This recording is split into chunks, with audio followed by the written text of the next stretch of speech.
Motherfuckers. Good morning, YouTube SEO training camp people and treasure map people. Anyone that's part of my little world, welcome.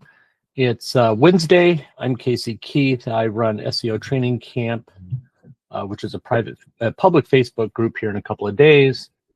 And I try to provide real world and actionable information for people to use in the SEO world. Everything I do is based off patents, documentation, publications, not about blogs. I think a lot of people in the blog sphere, especially within the search engine optimization world, quite often are just regurgitating and using AI to push the same concepts that really haven't been valuable in a long time. But what I'm going to share today goes back to the 2000s. This goes back to when semantic web first became a thing. This goes back to, what's his name? Tom Heath, who did some work with Tim Berners-Lee. And so what I'm about to share really is about semantic web, where HTML5 eventually was built from. And it doesn't really talk about like schema and semantic triples, at least I don't think. But this is going to talk about how you can leverage open data sources like data commons and some other things as well that were being developed back in the early days of the internet to show those relationships not only on content but in the real world, and how search engines had matured during that time. And a lot of these practices are still valuable today. They're still useful today. And so a lot of modern ranking really is still about the fundamentals. And a lot of these things that are taught that in the YouTube world are not fundamentals. There are a lot of theory, people's real world experience, but they don't really understand why they've had success. They think it's because of a backlink. They think it's because of whatever. And although those things play a part because of page rank and stuff like that, but this is going to go a little deeper into this and kind of break it down. This is about, I think it's like an 1 hour audio. So I'm going to start playing this here in a second. And I'll pause it here and there if I think we should discuss something at all.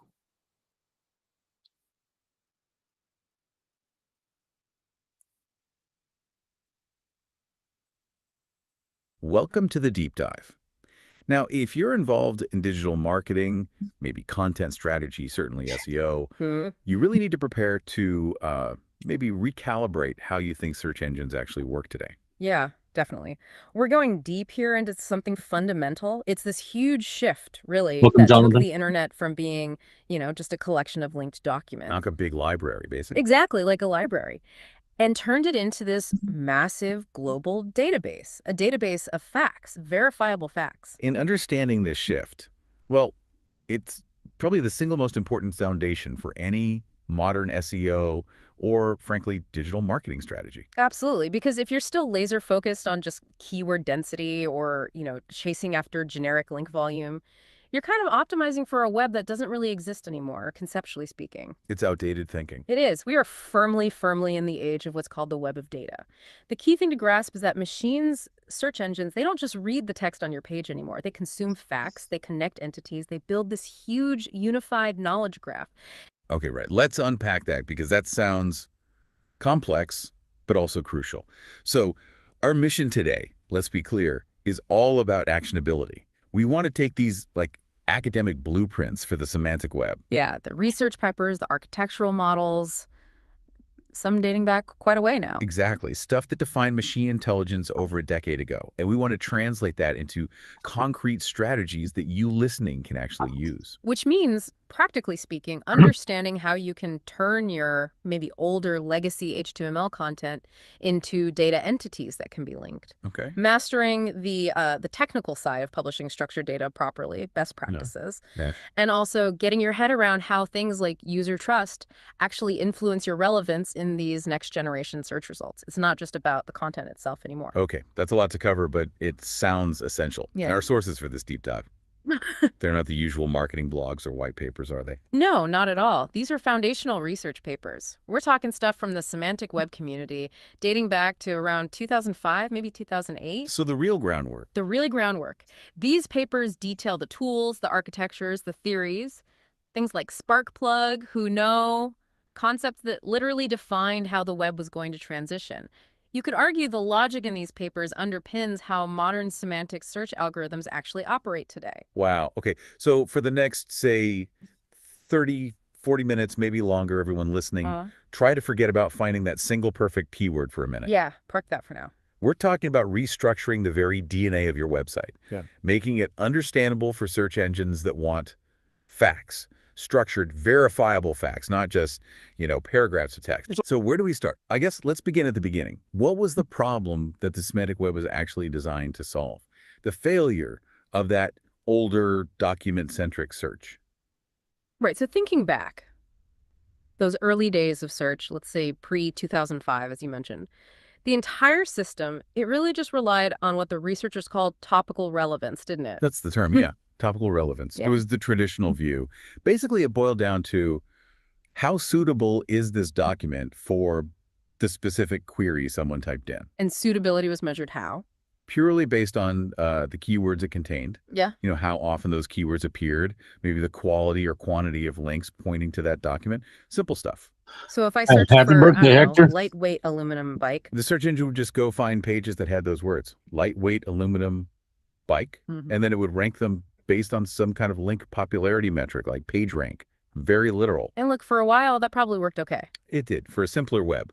But the limitation became obvious pretty quickly. The web just exploded in size. And suddenly, even a really specific search would return thousands, maybe millions of documents. Just overwhelming. Information overload, that was the term, wasn't it? Exactly. Information overload. Users were just drowning in results that, okay, maybe they were linguistically related, they had the right words, but they didn't actually satisfy the deepened need, the context behind the search. So the relevance was just superficial, word matching. Precisely. It was purely syntactic. It matched the words, but it wasn't semantic. It completely failed to match the meaning or the user's actual intent. Okay, so the web needed to get smarter. It absolutely had to evolve its intelligence. It needed to grasp, what the user was really trying to do, their task, their context, not just the string of words they happen to type into the box. And this led to a different way of thinking about relevance. It did. It led to this really profound academic concept called personal relevance. I think it was first properly theorized by Park way back in 1994, actually. Personal relevance. Okay, that sounds like a big shift. What does that mean? It's a massive conceptual leap. It defines relevance not just by words, but as the suitability of the information relative to the user's abstract information need. Abstract need. Yeah, like what are they really trying to achieve? Their long-term goal, their immediate task, the context they're in. And crucially, this suitability should hold true regardless of the exact words they used in the query. Wow. Okay, so it's tailoring the answer not just to the query, but to the person asking. Exactly. To the individual and their specific situation, not just the average query. To really get why topical relevance failed, I think there's that classic example they used in the research, right? The one scenario. Ah, yes, the WAN scenario. Perfect illustration. It was used a lot to justify why we needed these semantic technologies. So set the scene. Yep. Juan is just a regular person, right? Looking for a book online. Yep. Browsing an online bookshop. He kind of remembers the title, but maybe he gets it slightly wrong. And he types in, what was it? The Sergeant's Guitar? Yeah, Sergeant's Guitar. Okay, Yeah. So in that old pre-semantic web world, what happens next? Well, the traditional search engine does its literal syntactic match, and it fails miserably. No results. Probably no results for that exact phrase. Because the book one was actually thinking of was Captain Corelli's mandolin. Oh, okay. The system is completely blind to the human context, the slight error, the underlying concepts. It failed to make those connections. Yeah. There's semantic links, right? Exactly. Several crucial ones. First, it doesn't know that sergeant is conceptually related to captain. They're both military ranks, right? There's a relationship there. Makes sense. Second, it definitely doesn't recognize that a guitar and a mandolin are related concepts. They're both stringed instruments, similar category. Right. And maybe even more subtly, it has absolutely no way of knowing if Juan's friend, let's say Alice, had maybe recommended Captain Corelli's mandolin to him just last week. That social context is completely missing. So that failure really highlights the problem for marketers who are still just relying on exact match keywords. Absolutely. If your content only shows up when someone types the perfect exact phrase you optimized for, you're missing out on the vast majority of searches, the ones driven by context, intent, maybe slight inaccuracies. Semantic systems, then, were designed specifically to bridge that gap. Precisely, to link the concepts, sergeant captain, guitar mandolin, rather than just matching the text strings. We see this working now when you search for, say, a person, an entity. The example often used is the cellist, Yo-Yo Ma. Right. A traditional search might just give you documents where the name Yo-Yo Ma appears. Yeah, a list of articles or something. It's a semantic system because it knows Yo-Yo Ma is an entity of the type musician. It understands what he is. Exactly. It would immediately try to surface relevant information related to that type, his upcoming concert schedule, maybe his recent albums, pictures. Okay. But here's the really powerful part. Imagine if that exact same sequence of letters, Yo-Yo Ma, actually referred to a prominent researcher instead of the musician. Same name, different person. Right. A semantic system could potentially distinguish that. Based on context or maybe other data points, it would identify the entity type as researcher, and then it would pivot the results. So instead of concerts and albums, It might return the researcher's latest publications, their specific research interests, maybe their university affiliation. The response is tailored to the type of entity and the likely user intent associated with that type, even if the text string is identical. that is fundamentally different. Yeah. And this capability, this understanding of entities and types, it brings us right to the core technical solution that underpins modern search. And it's something marketers absolutely have to get to grips with. And that's linked data. Linked data, yeah. It's more than just a strategy. It's really a set of rigorous, concrete, agreed-upon best practices, rules for how to publish and connect structured data on the web. Okay, structured data. We hear that term a lot in SEO. To really understand linked data, we need to grasp the basic building block of this whole semantic web idea, right? Which is RDF. That's right, RDF, the Resource Description Framework. You have to understand this if you want to talk to machines in their language. RDF is essentially just a standard way to express facts or assertions. Facts or assertions, how does it express them? It uses a format known as a triple, always 3 parts. Okay. A subject, a predicate, and an object. You can basically think of it like a simple English sentence structure. Subject has a predicate of object. Can you give an example? Sure. Like, the deep dive show is broadcast on Tuesday. Or, going back to our example, Yo-Yo Ma plays the cello. Subject, predicate, object, simple assertion. Okay, subject, predicate, object. But what makes it machine readable? The key is that the subject and the predicate, and very often the object too, they aren't just identified by fuzzy text strings like Yo-Yo Ma or cello. They are identified by unique global identifiers. URIs. URIs, Uniform Resource Identifiers, like web addresses. Sort of, but more fundamental. Think of them as unique serial numbers for concepts or things. This URI mechanism is how a machine knows definitively of the concept of cello described in one database is the exact same concept as the cello mentioned in a completely different database, maybe even in a different language or using a different internal schema. Ah, so the URI is the connector. It links the same concept across different data sets. Precisely. And when lots of people start publishing their data using RDF triples and these standard URIs, following the linked data rules, the web transforms. Transforms how? It stops being just a collection of isolated documents and becomes what they call a global data space. A global data space. Yeah. Imagine this vast space containing billions and billions of these factual assertions, these triples about everything imaginable. Films, people, scientific publications, drugs, products, places, all linked together through these standardized URIs. And that foundation, that web of data, is what defines modern SEO. It's the defining factor because now the web links 2 distinct things. It links documents, like it always did, but now it also links data. Documents and data. Yep. And the applications that are built on top of this web of data, whether they're generic linked data browsers or sophisticated semantic search engines like Google or Bing, they are fundamentally different. They are unbound. Unbound. What do you mean by unbound? They don't just operate against a fixed precompiled list of data sources the way old Web 2.0 mashups used to work. Remember those? Pulling data from maybe 2 or 3 specific APIs. Yeah, they're limited. Very limited. Linked data applications, because they use standard protocols like RDF and SPARQL, can dynamically query and pull information from this entire global data space.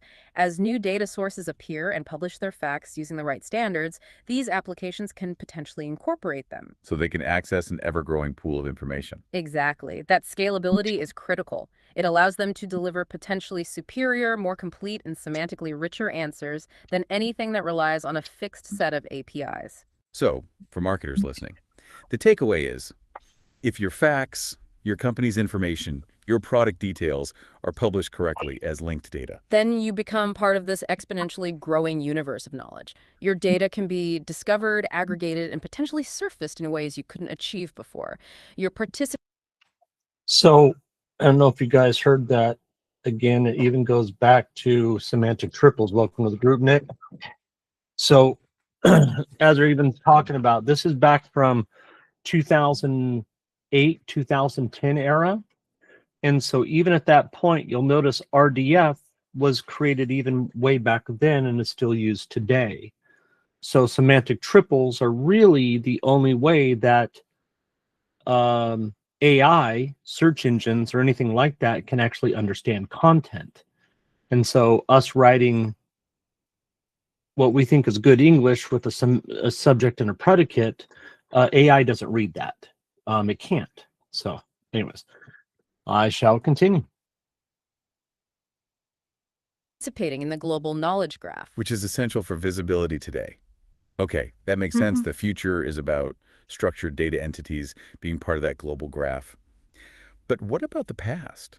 What about all the websites out there with tons of existing content, you know, the old HTML pages, product tables, blog posts?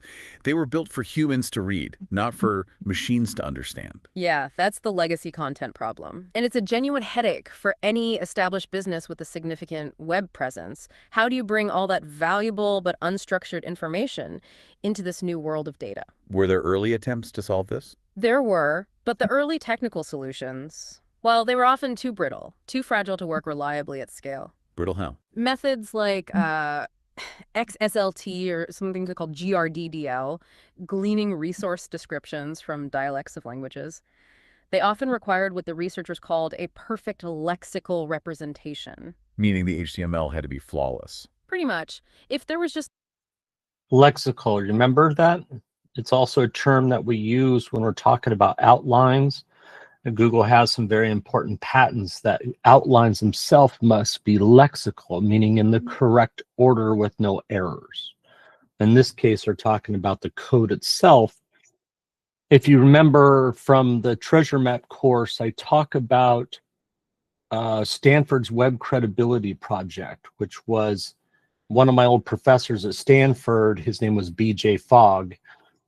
He created that system, and that's one of the pieces in there. And so that whole Stanford Web Credibility Project is what Google's EEAT is all built from. So again, it's all study and research done at Stanford and MIT and a few other sources, but a lot of those, because Google itself is a funder of programs at Stanford. So the research that we do is actually requested by companies like Google. They actually pay the universities to have students do research on things. And that's pretty much how anyone in a master's PhD program is doing. All our research work that we're doing in school is basically, sure, it's sometimes our ideas, but it's almost always funded and pushed by major corporations because they're working towards a future, and it's easier for them to pay a small amount to have a ton of students work on it rather than hiring and dedicating data scientists that already have a lot of pre-programmed things in their head. So the students have a little more creativity because they don't have all this background knowledge clouding their thought. So this is why major corporations work with universities to do research. Anyways, back to this. Just a slight syntactic bug in the HTML, maybe an inconsistent tag structure across different pages, or someone had misused an HTML element, the whole conversion process could just fall over, fail completely. So trying to use those methods on a big, messy, real-world corporate website. Yeah, good luck with that. It was practically impossible for large, organically grown sites. Too many inconsistencies. Okay, so that brings us to a really interesting concept that was developed specifically to tackle this legacy problem. And marketers need to understand this because it kind of reveals the logic behind how modern data extraction services often work. This was SPARQL, right? SPARQL, yes, a really ingenious approach. It was designed specifically to make it easier to create RDF data, those structured triples, from websites that only had legacy HTML, no existing structured data at all. So what SparkPlug was, it's basically kind of mapping queries very similar to SPARQL. Again, they're extracting and looking for, hey, Raphael, they're looking for subject, verb, predicates, and those types of associations, known noun-noun combinations, or adjectives as a noun combination, or verbs as a noun combination. And so those make declarative sentences. You got to remember the verbs are the edges of a graph. So if you have an entity, say Apple Computer, the verb it's the edge in that graph and always determines intent. So welcome, Michelle. I'll continue with this. And what was the core idea? How did it work? The core principle was actually quite radical for its time. It decided to treat the HTML structure itself, the underlying code structure, the document object model, or DOM, as just another data source. The DOM. Let's quickly define that. Sure. The DOM, the document object model. When your web browser loads a web page, it doesn't just display it. Internally, it builds this tree-like structure representing all the elements on the page, the headers, the paragraphs, the lists, the tables, the links, everything. It's like an internal map of the page's structure. Okay, so it's the browser's internal representation of the HTML. Exactly. And SparkPlug's big idea was, if we can treat this DOM tree as data, then maybe we can query it using the standard query language for the semantic web. Which is SPARQL. Which is SPARQL, exactly. If RDF is the language for stating facts, the triples, SPARQL is the language you use to ask questions of those facts. Think of it like SQL for relational databases, but SPARQL is specifically designed for querying graph data, these interconnected triples. Okay, so SparkPlug treats the HTML structure like a database and uses SPARQL to pull information out of it. How did that work technically? I think it was a two-step process. That's right, a two-step process. And understanding this is key to seeing how modern scraping and semantic extraction tools often function under the hood. So you'll notice if you ever go to Google's WikiData site, anytime you do query to look through all those semantic triples, because that's what it is. All of WikiData is just a database of triple stores. It's just mapping entities, their attributes, and that's about it. And so the language that you go to query or do anything with that, the language is there as SPARQL. Step one. Step one, DOM to RDF. First, the system would basically walk through that internal DOM tree of the HTML page, recursively. Every single node in the tree, like an H2 tag or a list item or just a piece of text, and every attribute, like a href on a link, gets converted into an intermediate RDF graph. An intermediate graph, so not the final structured data yet. No, not at all. This first graph is messy. It's huge, it's complicated. It uses a lot of temporary nodes called blank nodes. It uses specific properties like dom.nodename to record the HTML tag, like H2 or lie, and dom.nodeValue to hold the actual text content, like the Dark Knight. It's basically just a direct triple-based representation of the HTML structure itself. So it's like a detailed map of the page, but in RDF format. Still pretty raw. Very raw. And not really usable for integrating into external knowledge graphs because it's tied so closely to the specific HTML source structure. Okay, so what's step two? This must be where the magic happens. Step two, SPARQL transformation. This is absolutely the crucial part. This is where the intelligence and frankly the marketing intelligence gets applied. The user or developer defines a sophisticated SPARQL construct query. A construct query. What did that do? A construct query in SPARQL is powerful. It doesn't just retrieve data, it transforms it. It takes one RDF graph as input and outputs a new RDF graph based on patterns you define. So it acts like a filter, a mapper, and a transformer all rolled into one. So you'll notice that tool that I've been sharing on Pirate SERP is that semantic related queries. That's actually being done with SPARQL, and I'm querying WikiData with that. I mean, I'm querying some other places too, but the primary language behind the querying to get the related entities and those attributes with that tool are all being done with SPARQL and WikiData. Okay, so you use the SPARQL query to sift through that messy intermediate DOM-based graph. Exactly. And you tell it how to pull out the specific pieces of information you care about and restructure them into a clean, semantic, web-compliant RDF graph, a graph that uses established standard vocabularies. Can you give an example? Let's say I'm a marketer and I have an old product page with specs and just a regular HTML list. Okay, good example. You'd point Sparkplug at that page. It does the DOM M2 RDF step, creating the messy graph. Then you'd write a SPARQL construct query designed to find a specific pattern in that messy graph. Maybe something like, look for a DOM.node name of length, a list item. Inside that list item, find a DOM.node value that contains the text price. Then find the next node that contains a number and take that number. Okay. And then, the query continues, construct a new triple where the subject is the URI for my product, let's say product.x. The predicate is the standard URI GRIX price from the good relations vocabulary. Using the standard term. Yes. And the object is that numerical value. And I'll pull this up for you guys real quick. Give me a second.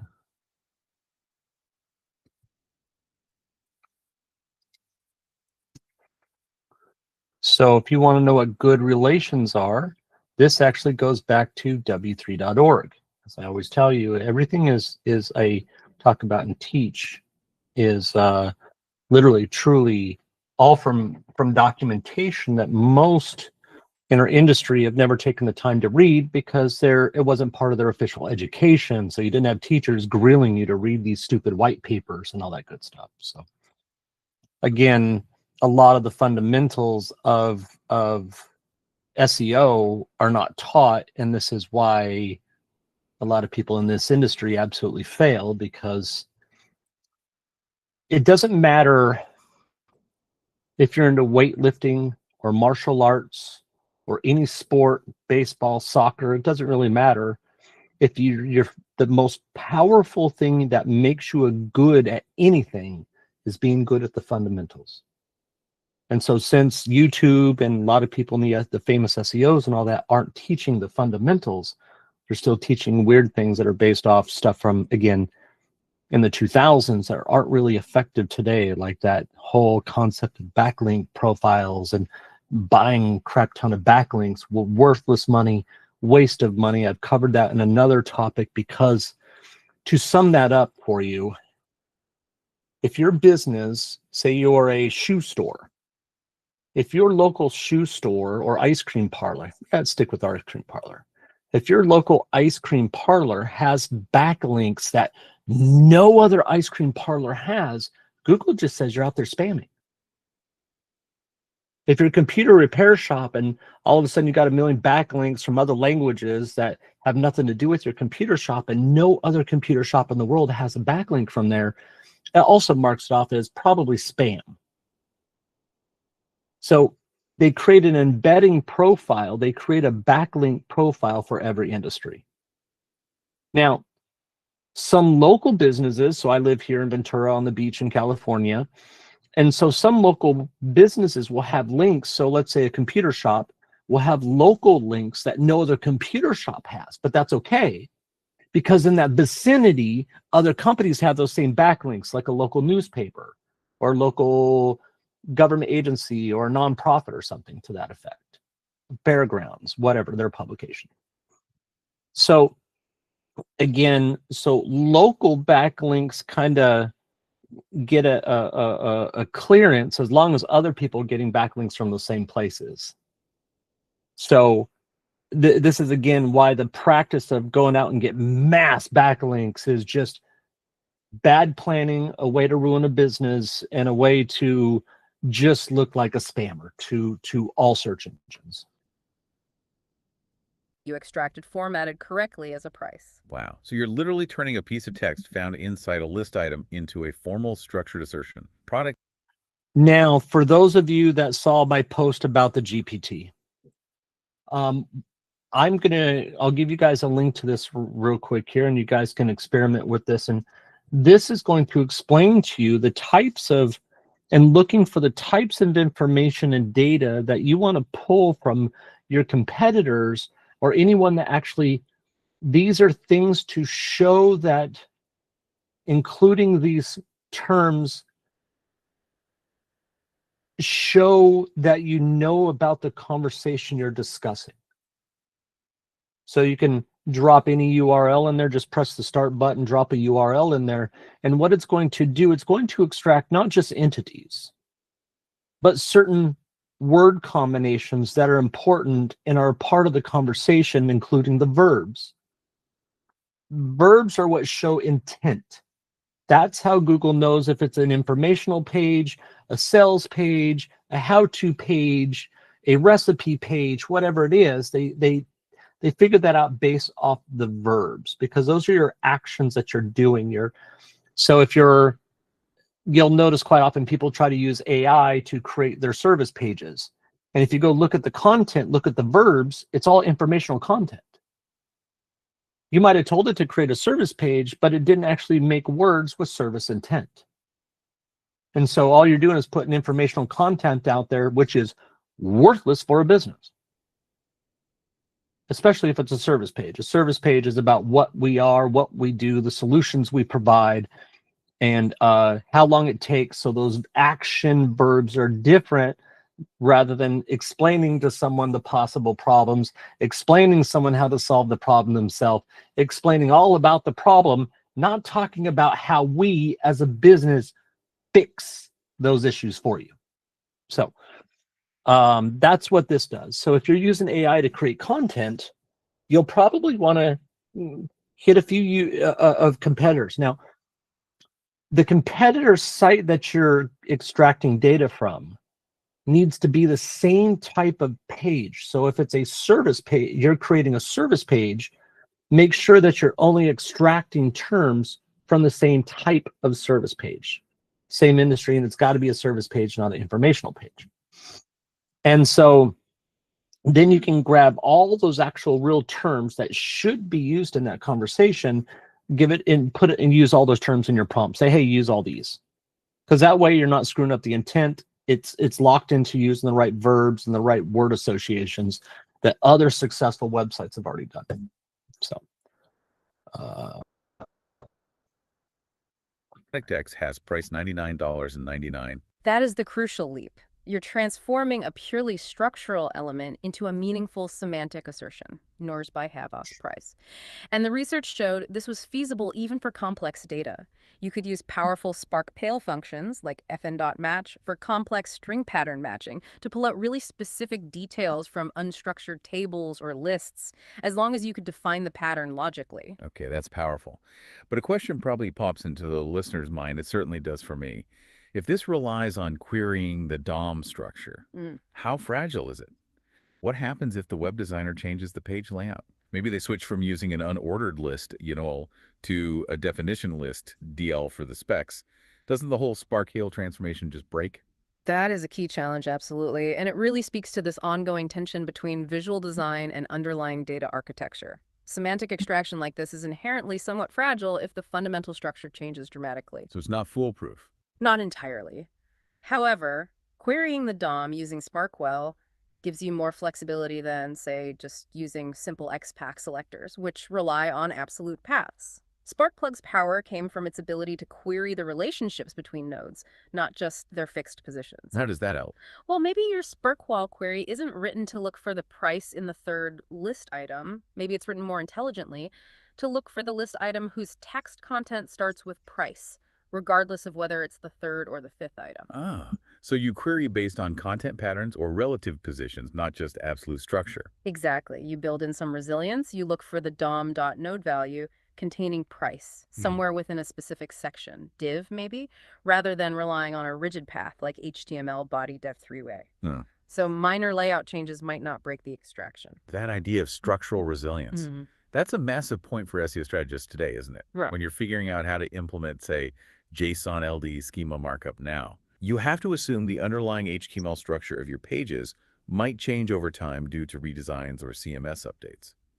If your structured data implementation is too brittle, if it assumes the page structure will never change.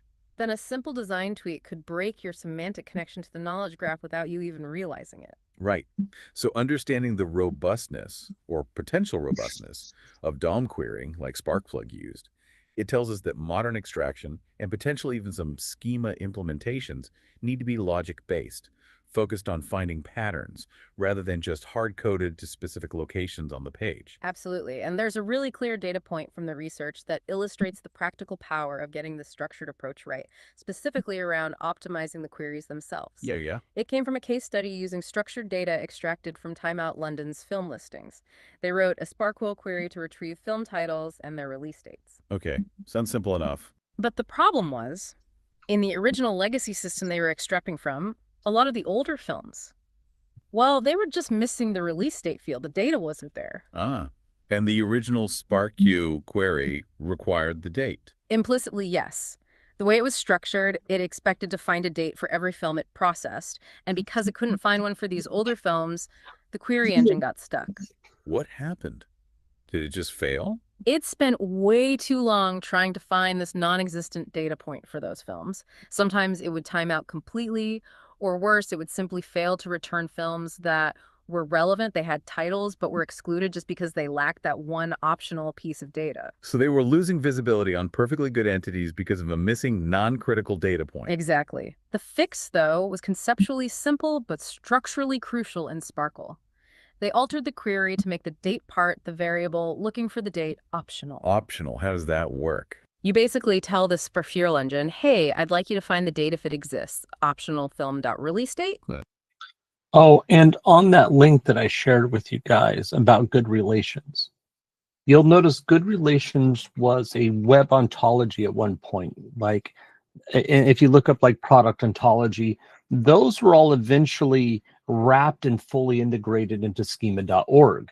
Schema.org basically is all the entity attribute value patterns. So it's a semantic triple. So you have a subject, object, and a predicate. That's all schema does.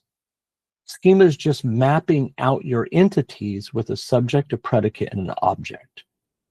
So that's where good relations came from, and all that good stuff is there. This was an earlier, they had different syntaxes, RDF, RDFA, Turtle, and they were all trying to create their uniform format. And so good relations was actually developed and supported by Google, Yahoo, Bing, Yandex, and eventually all of them rolled that into the schema.org initiative, you see. So again, it all goes back to w3.org. It all goes back to mapping entities because that's all search engines have ever cared about. It's the only way they can get factual information. So back to this. But if you can't find a date for a particular film, don't worry about it. Don't fail the whole query for that film. Just give me the title and whatever else you did find. And the result. Dramatic improvement. The query time plummeted. It went from potentially timing out to executing in under a second for retrieving half the results. And critically, it returned the maximum possible number of relevant films, including those without dates. Wow, that's a huge difference just from making one part of the query optional. It's a profound lesson for anyone working with data models, structured data, schema. Even in this powerful world of semantic queries, how you design your data model and how efficiently you write your query language directly impacts performance and completeness. So if you design your schema too rigidly, maybe demanding data points, using schema.org that aren't actually available for 100% of your products or articles, you could actually be penalizing your own visibility. You might prevent entities from being fully represented just because one non-essential piece of data is missing.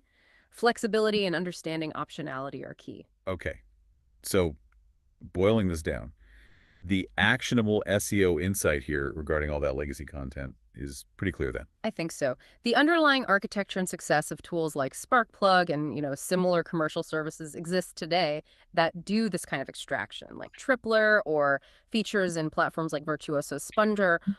They prove there's immense value in converting existing non-structured content. Marketers really need to stop seeing things like HTML tables or bulleted lists or even maybe deed internal link networks as just design elements for humans. Right. They need to start viewing them as potential repositories of hidden structured data that needs to be explicitly extracted, structured, and then ideally marked up using modern standards like schema.org. It really confirms that the job of SEO has fundamentally shifted, hasn't it? It's moved beyond just sprinkling keywords onto text. Absolutely. It's now about actively finding, organizing, structuring, and exporting the factual data embedded within your content, regardless of whether that content was originally intended to be data when it was first created. Okay, so let's say Uh, we've managed to extract structured entities from our legacy content, Yeah. or we're creating new content with structured data in mind. That's step one. But the next big challenge is making sure we publish that data correctly. It needs to follow the rules, the technical rules of linked data. Yeah, exactly. It's not enough just to have the structured data. You need to publish it in a way that's effective, that's scalable, and crucially, that allows it to be reused and integrated into that global web of data we talked about. If you don't follow the rules of the road, Your facts might just exist in a vacuum. Search engines, data aggregators, other applications, they might not be able to find it, understand it, or connect it to anything else. It loses almost all its value. so what's the most fundamental rule? Where do people often slip up? It really starts with the URI strategy. This is foundational. We mentioned earlier that every entity, a person, a product, a concept gets identified by a URI. But you need a slightly sophisticated way of handling those URIs. Otherwise, machines can get confused. Confused how? They can confuse the entity itself with the web document that describes the entity. And that distinction is absolutely critical for machine processing. Okay, break that down. What are the two things that need distinct URIs? You need to ensure that any client, like a search crawler or a data tool, can clearly distinguish between, number one, the URI that identifies the real-world entity, the thing itself, like the actual physical bicycle model or the abstract concept of a chief executive officer. The thing itself. Got it. And number two. Number two, the URI that identifies the web document describing that entity. That could be the HTML page about the bike, a PDF spec sheet, or maybe an RDF file containing the structured facts about the CEO. Okay, the thing versus the description of the thing. How do you make that distinction clear using URIs? Think about it with Wikipedia. When you search for, say, Paris, you land on the Wikipedia page about Paris. That page is a document. The actual city of Paris is the entity. Right. In the semantic web, if a machine requests the URI for the city of Paris, the entity, it shouldn't just get back the HTML code of the Wikipedia page. That's not data. It needs to get back the structured data, the facts about Paris, ideally in RDF format. So how do you technically set up your URIs to deliver the data when the entity URI is requested? There are two main technical solutions recommended by the W3C, Worldwide Web Consortium. You use either 303 URIs or hash URIs. Okay, let's start with 303 URIs. What's that? A 303 URI strategy leverages standard HTTP status codes. It works like this. You assign one URI to the entity itself, e.g. http.example.com/product widget. When a client requests that specific URI, The one for the actual widget. your server doesn't return the web page. Instead, it immediately sends back an HTTP status code, 303C. 303C other, like a redirect. It's exactly like a redirect. And along with that 303 status code, the server provides a different URL. The second URL points to the document, maybe http.example.com/widget.html or widget.rdf, that contains the description or the facts about the entity. Ah, I see. So the client asks for the thing, the server says, the thing isn't here directly, but see this other document for information about the thing. Precisely. This mechanism ensures the machine knows exactly what it's getting. If it follows the 303 redirect, it knows it's retrieving a description, hopefully RDF data, not the entity itself. This clean separation is vital for allowing your data to be pulled into knowledge graphs alongside data from other sources without semantic confusion. That makes sense. It's a technical handshake. Okay, so getting the URI strategy right is rule number one. What's next in terms of best practices? The second crucial best practice is vocabulary reuse versus reinvention. When you're defining the properties of your entity in RDF, like its name, description, price, relationships, you have a fundamental choice. What's the choice? Do you make up your own terms for these properties, or do you reuse terms that the rest of the world already understands and uses? I have a feeling I know the recommended answer. You probably do. The overwhelming community standard, the approach that enables the whole web of data to work, is what they call the pay-as-you-go data integration approach. Right. So this is why I make it very clear when Google says unique content, that's bullshit. It's a lie, 100%. You're giving Google back the knowledge it already has about whatever subject you're on. You don't want to use your own descriptions. You want to use descriptions that everyone else has used. Because if you're describing it different than someone else and doesn't match what the dumb AI views from around the world, you don't know what you're talking about. This is why a plumber can only write so many ways about changing a shitter or a water heater. There's only so many ways to describe that process. There's only so many parts you can mention, which are all entities, but they're all attributes of that giant entity itself. But long story short, if you do not try to create unique content, that is a bad juju. Maybe images, maybe unique infographics or something, but not what you're talking about, because there's only one way to talk about something, and that's facts. So again, using your own interpretation is only going to hurt you in ranking. Which basically means reuse terms from well-known, widely accepted RDF vocabularies whenever possible. Don't reinvent the wheel. Exactly. This is the absolute bedrock of interoperability. If everyone uses the same URI for price or author or location, then machines can instantly understand and integrate data from millions of different sources without needing custom translators for each one. And this goes really big if you're doing e-commerce, especially. If you're selling a specific iPhone, as an example, say you're selling an iPhone 17 Pro Max, whatever the fuck, it has a model number. And there might be 3 or 4 versions of the iPhone 17, but they all have a model number because somewhere in a database, there's a BOM, a bill of materials. And on there is a list of every piece that makes up this product. And so no two can be the same. So if I describe an iPhone 17 Pro with iPhone 16 Pro stats, I'm not matching the conversation, so why would I rank? The information is wrong. I've described it different than what everyone else says. So we're talking about using established standards. Like, which ones should marketers be aware of? Yeah, there are several core ones. FOAF, friend of a friend, is huge for describing people, organizations, and their social relationships. SIOC, semantically interlinked online communities, is useful for modeling things like forum posts, blog comments, user-generated content. SOS, Simple Knowledge Organization System, is vital for defining taxonomies, categories, thesauri. Okay. And then, critically important for e-commerce and business listings, there's Good Relations. Good relations. What does that cover? It's specifically designed for describing products and services, things like product features, dimensions, pricing information, payment options, opening hours, availability, really the nuts and bolts of commerce. So why is using these standards, like good relations for price, so critical for marketers? Why not just use my own term, like mycompany.productprice? Because if you invent your own term, mycompany.productprice, instead of using the standard gr.hasprice, Yep. think about what happens. Any external application, any search engine crawler, any data aggregator that encounters your data first has to figure out what mycompany.productprice means. They have to learn my private language. Exactly. They need to find your definition, map it to their internal understanding of price. That creates friction. It's a barrier. If they see gr.hasprice, they already know exactly what that means because it's a global standard. They can process and integrate your data instantly. So using standard vocabularies drastically reduces the barrier for search engines and other tools to actually use your structured data. Massively. Yeah. It enables that immediate machine comprehension, which is the whole point. That's what drives visibility across different platforms and applications that consume linked data. Okay, reuse whenever possible. But what if there genuinely isn't a term in FOAF or Good Relations or Dublin Core that describes something really specific to my niche industry?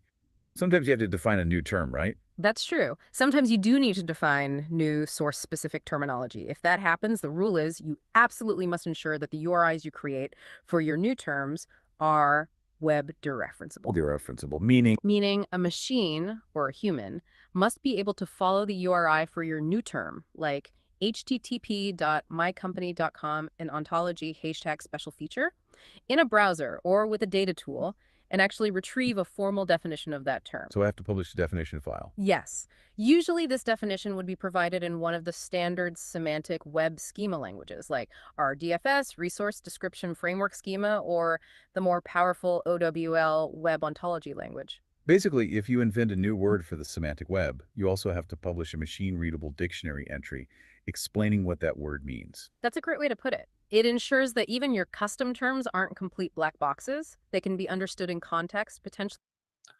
So this is why creating a knowledge graph on your own website, if you have your own software or hardware tools that you have your own names for, if McDonald's came out today, it wouldn't know what a fucking Big Mac is. They'd have to create a knowledge graph saying, hey, this is made with 2 all-beef patty, special sauce, lettuce, cheese, pickle, onions on a sesame seed bun, if you remember that song. So so they would have to have something, the list of the ingredients somewhere, somehow, that define what that entity of a Big Mac is. That's a trademark name. So what is that definition? So that's anytime you do something like that, that's what you're going to do. If you have a client, as an example, who has say they do hydrojetting, right? They're a plumber that does hydrojetting, but that they have a specific term for it. They trademark their technique. It's slightly different than someone else. Maybe it's a different chemical composition. Maybe the air pump is different. Who knows? But at that point, just like you would have to file for a trademark that describes exactly what that technique is, you would also need that on your website. You would have something somewhere that provides that exact definition of what that process is. Otherwise, the world doesn't know it. They mislabel it. And again, that's how you create industry standardizations. You have a new term, a new technique. Well, until the world uses that exact same phrase, you're going to struggle. So you have to create your own knowledge graph, or this is why in the course I also talk about this is another way to use a glossary on your website. You have a special set of terms. If you play a video game, video games have their own glossaries for their terms, whether it's talking about mana or life or whatever it is. They have a glossary usually written somewhere, and you'll notice a lot of people make fan wikis. Why? Because they're tracking all the entities, every item, every piece, every skill, every function, and they just make all those triple connections. So here's the piece of armor, here's the AC value, the defensive value, the weight, whatever it is, what's the durability of it. So those, again, it's all database and information retrieval. That's all the web is. So when you think about creating your website, it's just a database. If you're on WordPress, it's a database. You can go into the database and see you have entry number 1. So there's your ID. So, and then each aspects of that ID, title, username, password, whoever's allowed access to it, what date it was published, the H1, the HTML content of it. So it's all about information retrieval, how it's stored, how it's retrieved, and it's all based off those entities and attributes. And Carol, I'm glad I saw your note there. Did you have any questions while we're here on this? Yeah, so as you're talking about building that knowledge base, like how do you do that? Easy, just create a new custom post type. Call it knowledge base, knowledge graph, whatever, or even you don't even have to do that. You could have it as a glossary or yeah. Got it. And that's all you're doing. So you create the term that and provide that exact definition of what that is. Now, because that doesn't exist anywhere else, let's say it's a hybrid of this and this. So you write your description kind of like a Wikipedia article or like a research paper. So we'll say, oh, this product is similar to this and similar to this. And so that way it can associate that service that you're doing is very similar to hydrojetting. Okay. You see, and then what you'll do is in the schema of the page where you mention that service, you're referencing that instead of Wikipedia, because they don't have that, you're referencing it internally in schema to that definition in your glossary. Okay, and that's definitely page schema then at that point, and 100%. Got it. 100%. Got So it. you'll notice as a branding, when we're doing branding for companies, right? Coca-Cola has a whole branding department, right? They have definitions of what their legal logos are because they have a trademark, the official colors, can sizes, all of that. So you have to follow those rules about branding.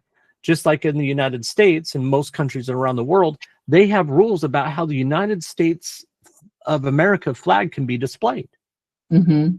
I mean, there's a whole website, how it has to be folded, how it's to be cared, how it has to be treated. That's a whole knowledge graph just on the US flag that our federal government has. Yeah. So businesses do the same thing. Dell says, this is our official logo. This is the only way you're allowed to show it. Apple, same thing. You're not allowed to make your own fancy rainbow version of an Apple logo. You'll be sued, you see, especially if you're referencing it as to the Apple product or the brand. Mm-hmm. That's not part of their official logo design. You broke it. So you're violating those things. Okay. Okay. Thank you. Does it matter if the glossary is on a subdomain? I would never use subdomains. You can, but it serves no real purpose for you. A subdomain is great if it's a resource that needs an extra server on its own. Other than that, it doesn't, or a separate app of its own. There's no reason to do that. I would do domain/knowledge graph, KB, whatever you want to do, call it. So you're trying to keep all that strength and internal references and sources right there on that main domain. Actually linked to other vocabularies by automated systems, and it maintains the overall openness and comprehensibility of the web of data. This sounds like it could get technically complex quite quickly for the average marketer. Managing URIs, 303 redirects, publishing RDFS definitions? It can, absolutely, which is why, thankfully, specialized publishing tools emerged quite early on to handle a lot of this complexity behind the scenes. Like what kind of tools? The research mentions early examples like D2R Server, which was designed specifically to map existing relational databases directly into RDF. There were also comprehensive platforms like the Virtuoso Universal Server from OpenLink Software and the Talus platform. These tools were instrumental in making linked data publishing practical. And what kind of technical details did they handle automatically? Crucial things like content negotiation. Content negotiation, what's that? Okay, imagine a human user visits a product URI in their browser. They need to see the nice HTML web page, right? Yeah. But now imagine a search engine crawler or a data aggregation bot requests that exact same URI. It doesn't want the HTML. It wants the structured data, maybe in RDF XML format or another format like N3 or Turtle. So the server needs to serve different formats depending on who's asking. Precisely. Content negotiation is the standard HTTP mechanism that allows this. The client sends a request header saying, I prefer to accept RDF XML. The server, using tools like Virtuoso or Talus. So this is something that's not talked about. You'll notice based on the query, you route to different sets of data. If you can literally do this today. If you really wanted to, you could, instead of embedding schema directly into the HTML, it could be a separate file that you do an include on, right? And so you can actually route any type of web traffic, bot traffic to just the schema. And route humans to the HTML. So that's what that's talking about. And mind you, this was done back in the 2000s. In the early 2000s. This is kind of what it was done. So you would send search engines to structured data and humans data. Alice checks that header and automatically serves the data in the requested RDF format instead of the default HTML. Clever. So the same URI works for both humans and machines. Yes. And these tools also handle making sure your URIs are properly dereferenceable, often by automatically managing those 303 redirects we talked about or setting up the hash URI mechanisms. They shield the user, the marketer, or publisher from needing to manually configure all those low-level HTTP interactions and server settings. That infrastructure support is obviously key for making this scalable. Now let's pivot slightly to performance. We sometimes think of these semantic graphs as being really complex, maybe slow to query compared to traditional databases. Was that the case? Actually, the research showed surprisingly good performance, at least on the data sets they tested. There were charts looking at, for example, the length of a list of items versus the SPARQL query time needed to process it. And what did they show? They showed that even reasonably complex SPARQL queries over graph data could execute very quickly, often well under 200 milliseconds in the examples they used, like the timeout films data, which is fast. Okay, that's encouraging. However, the charts also show that query time, while fast, generally increased linearly as the number of elements or facts being processed grew. There was some scatter, but a clear trend. Linear increase, so not exponential, which is good, but it still goes up with data size. Right. It means efficiency still matters. The semantic web might be powerful, but if you design your data models inefficiently or write really broad, poorly constrained SPARQL queries, performance will degrade as your data set scales. So the lesson for marketers is, Lobby for clean, concise, structured data implementations internally. Avoid unnecessary complexity in your schema just because the tools might allow it. Rigor in data modeling and query design is still essential for maintaining good performance and scalability, even in this flexible graph-based world. makes sense. Okay, one final piece for this segment, and it's a really important one, maybe overlooked. Data licensing. Ah, yes. Absolutely critical and often misunderstood. There's a real paradox here. What's the paradox? The paradox is, if you actually want your structured data to be useful, to be linked to, aggregated, and reused by third parties, which is the entire point for SEO and visibility, you absolutely must actively and consciously license it to allow that reuse. You have to give permission explicitly. Why isn't it just assumed that public data can be reused? Because of legal ambiguity, especially around database rights, which differ globally. If you just publish data without a clear license stating how it can be used, many legitimate third parties, especially larger companies or search engines, will be hesitant to touch it. They fear potential legal challenges down the line. So the lack of So you'll notice nowadays a lot of large language models are having this issue. Perplexity is being sued by Reddit for ignoring the robots file. So they didn't technically crawl. What they did is they crawled Google and took the data from Google. That way they looked for a hole around the robots.txt file. And so that goes to computer crimes law here in the United States, cybersecurity laws, because the laws basically state any reasonable effort you make, including doing standard stuff like creating a robots file saying don't follow, don't crawl, and you do anyways, well, you've kind of broken that agreement. Even though you didn't agree to it, it's a presumed agreement upon the community. So even still today, you'll notice, like when you have your legal pages, you can have things about how you collect data, and you can actually have a license page on their legal page that says what you're allowed to do with the data from our stuff. lack of a license actually prevents reuse. Often, yes, it creates uncertainty. And here's the really common legal trap that the source material explicitly warns marketers about. What's the trap?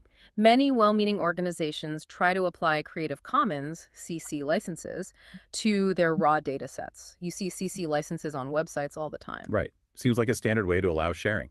It is for creative works like text, images, music. But the legal foundation of Creative Commons is copyright. And the problem is, copyright law, especially under US law, but also in many other jurisdictions, categorically does not apply to collections of raw facts or databases of facts. Wait, facts can't be copyrighted, like my product prices or store opening hours. Generally, no. Individual Anything that occurs naturally, including like chemicals within plants, they also can't get patents. because it occurs in nature. It's the same type of thing here. If it's data that's everyone should have, it's considered it's right to have, like business hours and operations and business owner names and stuff like that, because it's all public registration stuff. Individual facts themselves are not considered original creative works eligible for copyright protection. A database structure might have some protection, but the raw factual data within it usually doesn't. So applying a Creative Commons license to raw data is meaningless, or worse. It's legally confusing at best. It attempts to grant permissions based on a legal right, copyright, that likely doesn't even apply to the underlying asset, the facts. It sows doubt rather than providing clear, legally sound permission for reuse. Okay, so if CC is wrong for data, what's the right way to license it for reuse? The solution is to use legal frameworks specifically designed for licensing data itself, separate from copyright. The foundational research we looked at strongly points towards the Open Data Commons suite of licenses, particularly the Public Domain Dedication and License, ODC-PDDL. ODC-PDDL, what does that do? It's a legal tool that explicitly allows providers to dedicate their databases or data collections to the public domain, or grant very broad permissions for reuse, sharing, and modification, specifically addressing database rights and factual data where copyright is unclear. It cuts through that legal ambiguity. Okay, so this is the actionable insight for marketers managing data they want shared. Absolutely vital. If you manage a significant data set, maybe your local business listings data, your product catalog with pricing and specs, your event schedules, your inventory levels, and you want that data to be scraped, aggregated, linked to by Google, Bing, comparison, shopping engines, third-party apps, Which you almost certainly do for visibility and authority. then you must apply the correct Open Data Commons license, like ODC-PDDL. This gives those third parties the clear, unambiguous legal confidence they need to actually ingest and reuse your facts. It maximizes your data's exposure and utility across that global knowledge graph. Without that clear license, even perfectly structured data might remain legally locked down and underutilized. Exactly. It's a crucial, non-technical step for enabling the technical benefits of linked data. Okay, we've gone deep into the what and the how entities, technical rules, RDF, SPARQL, licensing. Now let's shift gears a bit and talk about the more qualitative side, moving beyond just the data itself to the who and the why. Who is providing the information and why should we All right, trust them? Raphael. Right. Because we established earlier that relevance today isn't just topical, it's personal. It depends heavily on the user's context and intent. And this realization really highlighted the limitations of those classic recommender systems. You mean like the ones Amazon or Netflix used, suggesting products or movies based on past behavior? Exactly. Those systems typically rely on finding statistical correlations. You know, people who bought X also bought Y, item-based, or people who liked the same movies as you also liked this other movie, user-based collaborative filtering. What was the main flaw with that approach for broader information needs? Well, two big flaws, really. First, they generally operate as closed worlds. They can only recommend items that exist within their own specific database, using only the interaction history of users within that system. They don't leverage the wider web of information. Okay, they're siloed. Very siloed. And second, and perhaps more importantly, that statistical correlation approach is fundamentally insufficient for tasks that require genuine expert knowledge or where the decision is high criticality. Right. You wouldn't choose a heart surgeon based on collaborative filtering of movie preferences. Precisely. The stakes are too high. You need information you can trust from a source with verifiable expertise. So this gap, this need for trust and expertise, led semantic research in a new direction. It did. It led towards what's called the source-centric approach. Instead of just focusing on matching the user to a specific item like a book or a movie, the focus shifted entirely. It became about identifying the most appropriate, the most contextually relevant, and fundamentally the most trustworthy source of the information needed. Finding who knows the answer, not just what the answer might be. Exactly. It's basically trying to model and operationalize real-world word-of-mouth recommendations using algorithms and web data. How do humans decide who to ask for advice? And the research actually identified specific factors that humans use to determine trustworthiness, factors that could potentially be modeled by machines. Yes. They identified 5 crucial human trust factors that heavily influence how we perceive relevance and make decisions based on recommendations. And these factors, well, they look remarkably similar to the concepts underpinning modern SEO quality guidelines, particularly Google's EET framework: experience, expertise, authoritativeness, trustworthiness. Okay, this is critical for marketers today. Understanding how these trust factors might be derived or proxied from structured data. What are the 5 factors? Let's break them down. And it's important to remember their relative importance can change depending on what the user is trying to accomplish. Okay, factor 1. 1, expertise. This is about formal validation qualifications, certifications, or demonstrable, deep acquired knowledge within a specific domain. So how modern search engines do that is they look for certain terms, certified, licensing numbers, guaranteed. If it's a state, if it's a business that requires certain state certifications, you provide that. So there's other things that we can do nowadays to find what the expertise is about. For searches where the stakes are high, like finding medical treatments, financial advice, legal information, expertise is usually the single most important factor people look for. Makes sense. Number 2. 2, experience. This is a bit broader. It's more about having a history of successfully dealing with or So think of your personal blog or your about page for the business. This is the where you get to do the experience. We started this business in X amount of year. The owner has 30 years of experience, but as a business with all our employees, we have over 100 years of applied experience. So you're gathering all the time of experience that each employee has and gathering all that into one place. Experience also is talking about where your work history is. So as a business owner, I was involved in this and this. I worked in this industry for 30 years. So like even on like my personal blog, I talk about that I worked in Silicon Valley. I worked for IBM and Google and all these corporations that I worked for. And so that's where now we're talking about experience. solving similar kinds of problems or scenarios. It's often used as a baseline. Does the source actually have practical familiarity with the topic? How might that translate online for marketers? You could infer it, perhaps, from the breadth and depth of content someone has published on a topic over time, or their history of active participation in relevant online communities. It signals familiarity. Okay. Factor 3. 3, affinity. Now, this one is really interesting and perhaps the hardest for machines to truly calculate. Affinity means having shared characteristics, shared tastes, standards, viewpoints, or expectations with the So affinity. So if you have 100 plumbing sites, again, this goes back to who links to us and who we link to.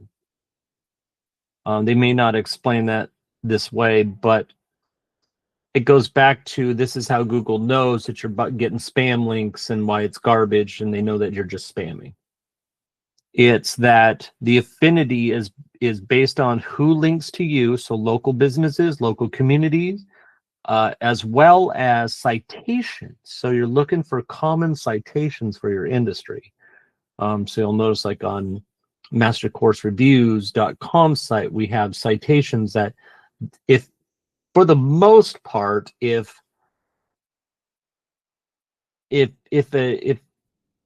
not on that list, we probably don't get it for a client, other than things that we get them involved in locally, like at the fairgrounds or big local events, like when X Games were here, we had one of our security companies and stuff like that involved with providing security at X Games. So they got backlinks directly from X Games official website. It even got mentioned for free on a commercial online. I mean, during the X Games event. So those types of things. So now you have external other associative things that may point to you, and are they credible? person seeking the recommendation. The research paper called it taste plus C. Taste plus. So beyond just liking the same movies. Yeah, it's deeper. It's about feeling like the source gets you, that they see the world in a similar way, have similar priorities or values. Affinity. This also something else happened. This is right after 9/11. I don't remember if you guys know about this, but it really went on a thing where a lot of people got these bumper stickers that says remembrance or something like that with the US flag on it, 9/11. My father had one on his van. There were tons of things that are going around, people putting them on their businesses. And in fact, a lot of people started putting things like that on their website. You'll notice like with SEO in LA, there's a US flag. That's the official logo for the webpage. So it's all those things that show the interest of the business. Are you aligned to certain things? Are you LGBT friendly? Are you woman owned? Are you veteran owned? Whatever sub niche of a human that you are. And so they also try and put those together. So on a different aspect, we know how Google fingerprints users. So they understand, like, let's just say one website, one company obviously is gay or lesbian owned. They've got rainbow stuff all over the thing. We talk about how we're inclusive and all these other things. So that's going to match other people in that conversation. So LGBT-based businesses may have a different series of backlinks. So like for us, we sponsor events with like the LA LGBT Center. So they have this gala every year. It costs us like $10,000 to sponsor and get a table at this event or something. You know, we get 8. What's that? Yeah, we get a plate and a table. Well, we get the whole table for $8,000 or whatever. And so we bring staff and employees and some friends to those types of events. So it would show that anyone who has a fingerprint of being part of that community, it also is a way to help filter and show companies, because of their schema and attributes within those schema, even just on the web page itself, where it creates a knowledge graph based on you, it would be more likely to show your site to someone of that community versus someone who doesn't mention LGBT at all. It becomes incredibly important in highly subjective domains. Like what? Choosing a restaurant, planning a vacation, picking out art, maybe even choosing entertainment. You trust the recommendation more if it comes from someone whose overall judgment aligns with yours. You trust their taste. Right, because best is subjective in those cases. Okay, number 4. Impartiality. This is about the perceived absence of vested interests or bias. The research showed people are naturally cautious, even suspicious of sources if they think there might be a conflict of interest. Like the example of a travel agent who might get a commission for recommending a certain hotel. Exactly. Even if the information they provide is technically accurate, the perceived lack of impartiality can damage trust and reduce the perceived relevance of the recommendation. Which is why Google and search engines want you to mention that when this is a sponsored ad, when this is they gave me this product for free if I write a review. So unless you say that, well, it's not going to be impartial at all. So unless you have an actual declarative statement talking about how we review products and that we are impartial, regardless if someone sponsors us to do a review or not,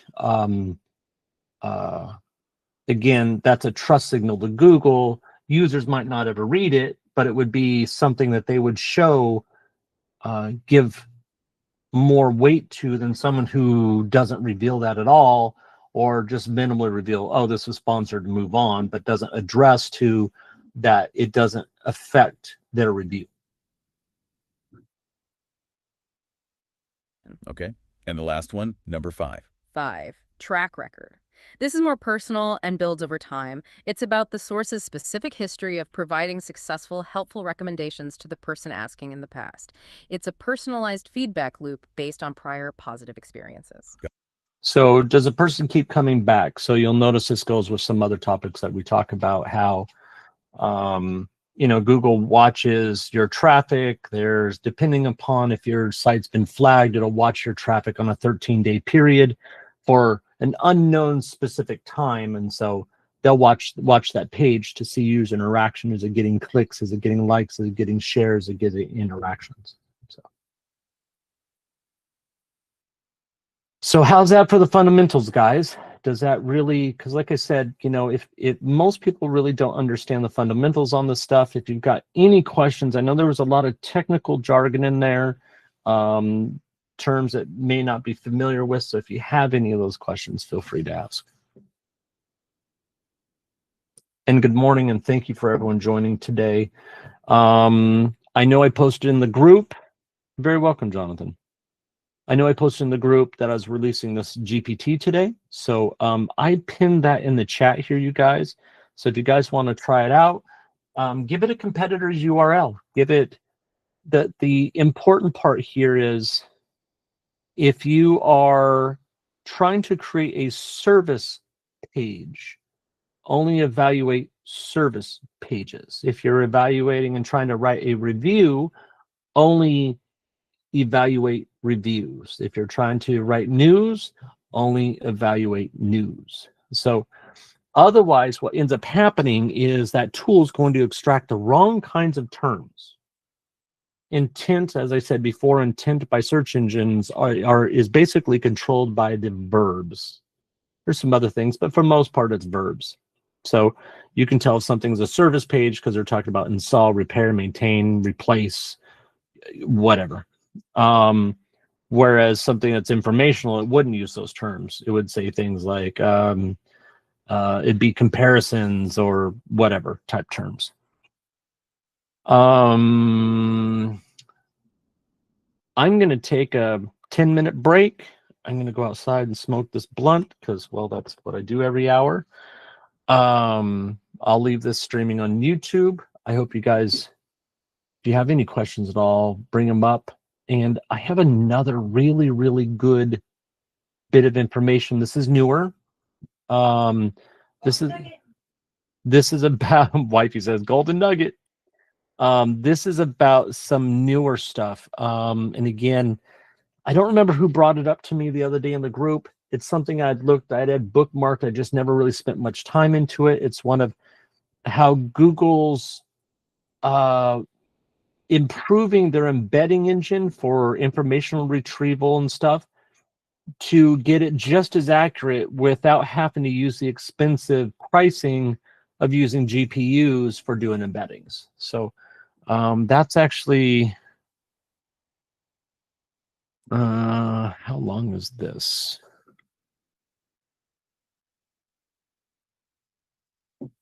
No, that's not it. It's this one. And that's about 45 minutes. So if you guys want to stay, you're welcome, Narula. So if you guys want to listen to that one next, I will play that when I get back and we can discuss that as well. This kind of goes along with the article I put recently about how Google's Chromium browsers use embeddings. It's kind of like that. You'll notice like anytime you use Chrome and you try and visit a website, your computer goes slower than shit because it's creating embeddings. And so that's pretty computational intensive. And I think what it is this is something that they're using to get away from that overhead and bring down that GPU usage back to CPU to save a bunch of money on electrical costs. So, but I will, I'll bring that into play when I get back. In the meantime, I am going to go outside. I'll log in on my phone in case anyone has any questions. So give me 2 or 3 minutes and I'll log in from outside.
I am back.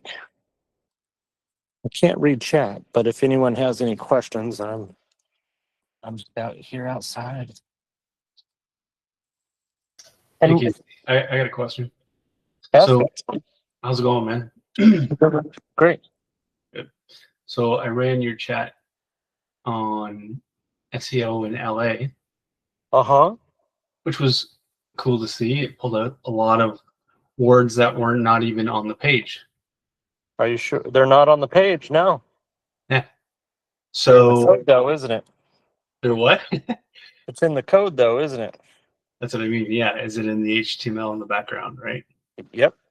Yeah. Okay. So that makes sense. That's awesome. That's what I figured. And I'm like, okay, yeah, this has to be doing something more than just what you're seeing. Right? So I will inspect the So, code. Look deeper. I ever explained to you why and how that website works? No, not me. Okay. I think So- I heard something about clicks. I think you said that one day that it's getting lots of clicks. And It is. It's because it gets about 500 clicks a day. If you want to see the documentation of why that works, when I get inside, ask me and I'll show you. Cool. But long story short, do you know much about GA4? So I know it came out, and here's what I know. So when it came out, all of your previous information was lost unless you transferred it over. Right. And so it created all new profiles, I guess, or audiences for your website. A lot of people site tanked at that point, right? And that was Well, it's because of what it's monitoring. okay. So from watching today, what do you think Google's looking for in monitoring? Yeah, engagement, I guess, right? So Nope. What is Google looking for in content? they're looking for entities and semantically relevant content. They're looking for entities and RDF triples or a semantic triple. Yeah. So what can Google Analytics monitor? If you look at it, what does it tell you that it can see? So it will tell you the pages that it goes to, right? So that's like the tree.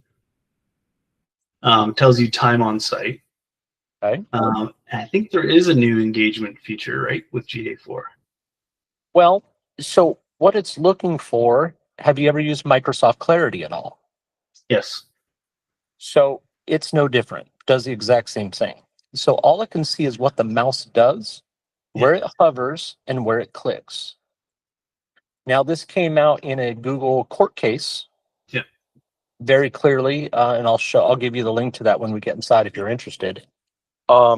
They had to bring in a professor from Purdue and I think Boston College or something like that, and basically bring him in behind closed doors and say, here's how we actually work.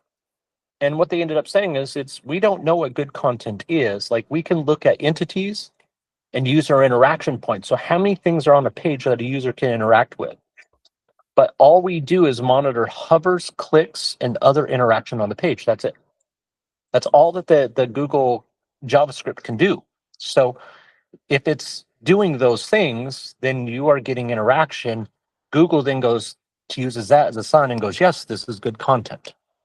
So the H3 in the middle, everyone thinks are links. So I get 500 plus clicks a day for everyone thinking those are clickable. Mhm.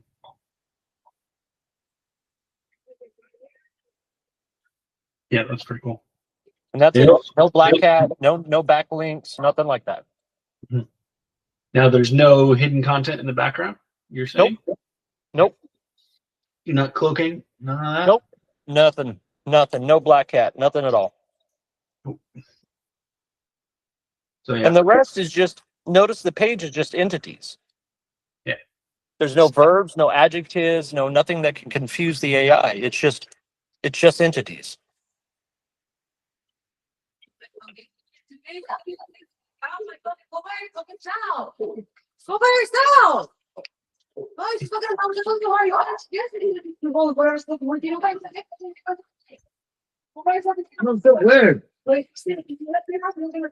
So there you go. Go. That's the real trick is you can only have one primary entity per page. You can't have that primary entity on more than one page on your whole entire website. Yeah. So it's all about one page, one purpose. That's it. I agree with you 100%. And the moment you start talking about other things, then you get into what's called semantic drift. So you're talking about subjects that are technically not what that page is about. Yeah, you dilute.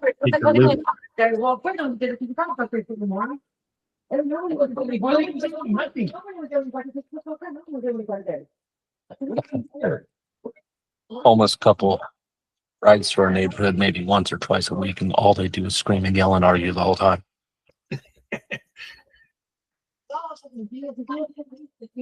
Arguing who stole whose meth, and I didn't touch it.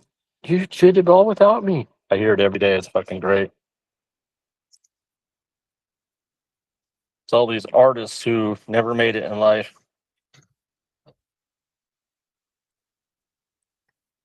That's funny. Yeah, it's cool. It's a cool site. It's amazing how that ChatGPT pulls out all these words that aren't on your page, right? Yeah, look at the source though, because there's some things in there that we're planning on adding in the future. It's just not rendering. Okay. And that's just because of a code error. And I've just never changed it. Gotcha.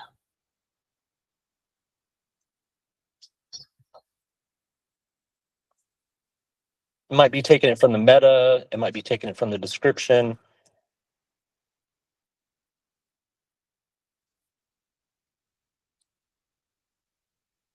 Yeah. It's cool.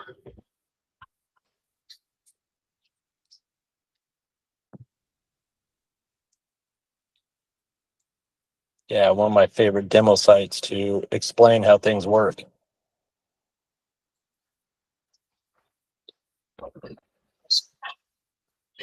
I got a question for you.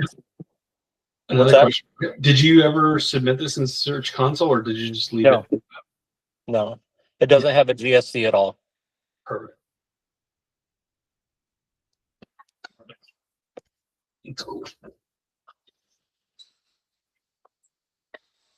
And notice that if you Google SEO in LA, you'll notice it ranks #1 above the local pack for 12 years straight.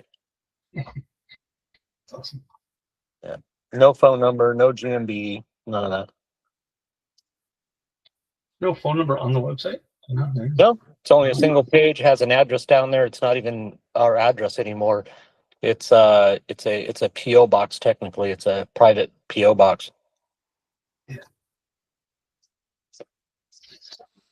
Yeah, that's pretty cool. Yeah.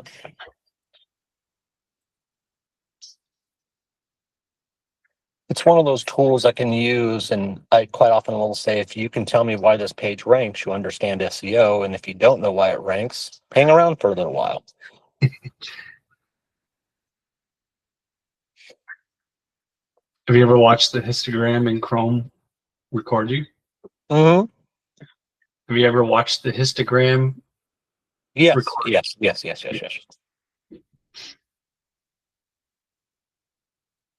Yeah, I out of just curiosity, I don't do any manipulation stuff. I don't do any black hat stuff. I really consider that kind of immoral because those people, that's their business.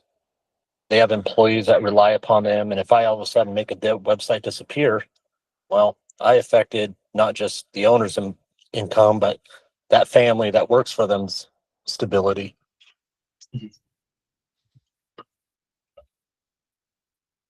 Especially since it only takes minutes to maybe 24 hours to rank. That whole lie about it taking 6 months is just bad content. I think some agency people made that up a long time ago so they can hopefully get a new client before this one writes them off. Because like I said, it takes minutes to a few hours to rank. What's the best way to extract all, like, so this page is about SEO in LA, right? So there's actually two entities, right? SEO and LA. SEO, LA, you'll see it search engine optimization, Yeah. LA, attorneys, Yeah, there's all of tons. those are entities as well. Yeah. Yeah.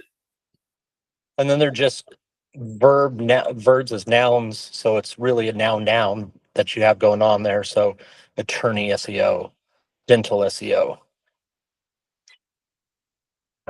I hated English as a child, but I turned into a fucking linguist.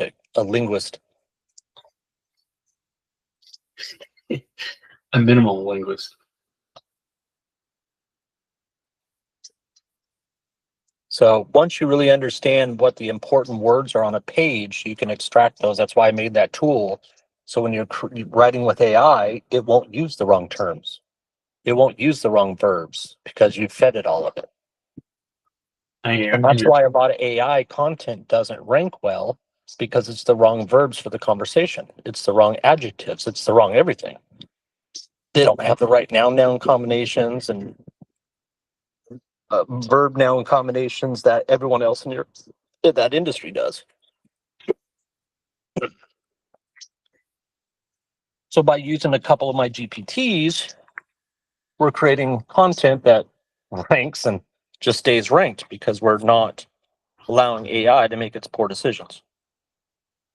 Okay, so where do I sign up here? For what? To get access to the GPTs. Oh, shit. Remind me when I get inside, I'll give you a link to them. You can just go to the GPT area and just search for my name.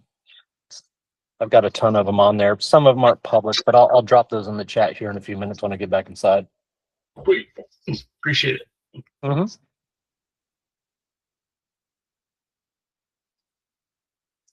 They will all be gone as of January 1st because they'll be all wrapped into my SaaS at that point. You're gonna fully remove them, or what are you gonna do? Yeah, they'll be gone. I'm converting them to web pages, so you use them directly from the SaaS rather than OpenAI, because they have a problem. Because it's AI, it doesn't listen to the internal prompt to read to verify with the API that you're a user, that you're a paid customer. So I have to put that all on my server side to do all that. Got it. Are you still going to have monthly costs, or are you going to offer like a lifetime deal? Well, I have the LTD right now, so if people buy the $1,000 version of the course, they get an LTD. That LTD will go away in January, and I will allow people for the next 30 days that just bought the course to upgrade to the LTD for the SaaS. And as of February, that will ask anything you want. Understand I can't really read chat, so I'm outside right now, but if you want to ask it on voice, I'll definitely answer best I can. Okay, I didn't want to interrupt. That's what this is, man. That's what I do Wednesdays, and pretty much anyone that takes my course, this is open all day, every day, 18 hours a day. So all my Awesome. students get to come in here anything they need. Awesome. Yeah, because I have your course. I'm a beginner. I'm getting into SEO right now. I have my regular job, and I'm trying to learn SEO to kickstart my own agency. Right. And I guess my question that I had for you was, do you have any advice for me, just starting out, how to progress and 100%. Stay off YouTube. If someone's famous, don't listen to them. They're garbage. I put 3 books in the SEO training camp group. Go look in the pinned messages area. There's 3 books on there. The first one is by Dixon Jones. He owns a SaaS called InLinks. He pushes it hard in that book. Do not buy the software, but his knowledge is good. The other 2, because all ranking is really about information retrieval. And so I had 2 other books in there, and one of them is actually a college book from computer science. And it's a difficult read. But if you get all three of those books, I think a few people in here have gotten them and read them. And it is basically a cheat code. Reading those three books, you should never, ever have a problem ranking again. Carol's one of those people who bought those three books, and I think it's Oh, been wow. fundamentally a game changer for her. That's why she threw that heart out there. Okay. So in the SEO training camp, Yep, where at is it the again? very top, look into the pinned areas, like where I pinned some of the conversations, like when people are showing their results and stuff. Okay, got you. I'll look for those three books. Thank you so much. Mm-hmm. Worth their weight in gold. Okay, I I'll think even definitely. Vlad has one or two of those books over there as well. Hector too. Yeah. So if you're going to be in this industry, if you want to actually learn stuff, look up what's called entity SEO. Okay, Because that's all it's really about. It's about entities and learning how to source your information, how to do proper schema, because that's what you're really doing is you're mapping out your entities with schema for the gotcha. business, the person, the article, the service, whatever it is. And in your opinion, like how many hours a day do you think I should devote to like taking in knowledge?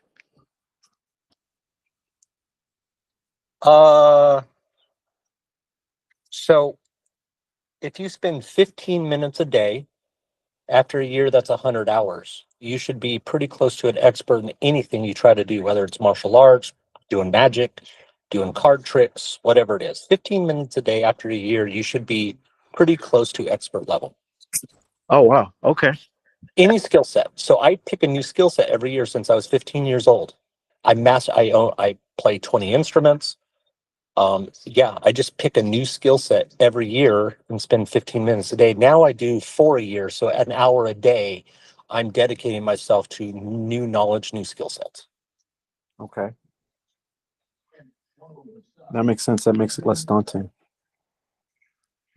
So the very first thing you want to learn about is what's called the primary entity of a page. Because you can never have two identical pages. You can never have two pages talking about the same thing because that entity can only be spoken about once. Right. And that's where schema comes in. That's a primary entity of page is all one word. It's a schema type. So if that page, say it's a service page, like, let's say, leaky pipe repair or something, right? So leaky pipe may not be a real entity. Like it may not have a Wikipedia page, Right. but we all know what it is. It's a service. So that page would only talk about leaky pipes. It would never discuss anything else. Please don't record this. It's already being broadcasted on YouTube. Gotcha. Sorry, I invited my note taker. You can kick it out. All right. Apologies. Sorry about that. No, all good.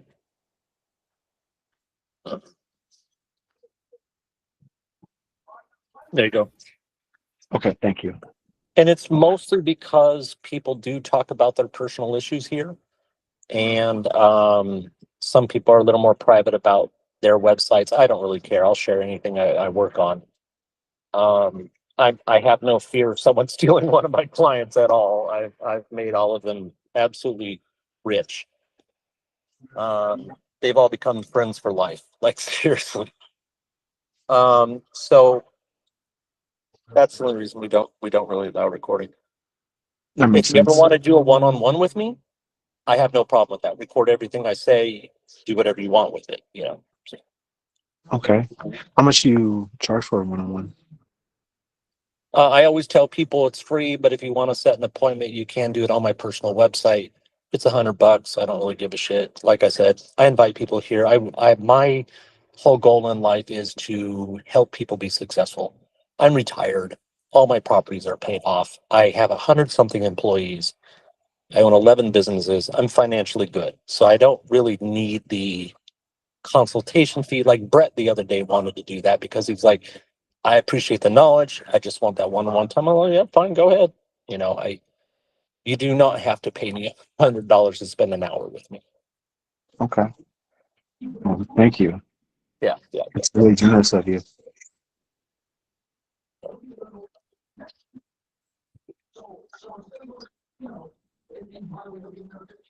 My wife might not like that because I always give her whatever anyone donates or puts on there. I actually just send it directly to her.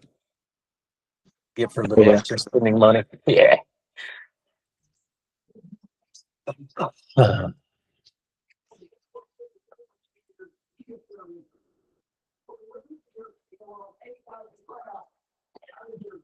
Happy birthday, Hector. What you got going on today? Family taking care of you? Hey Casey, how's it going?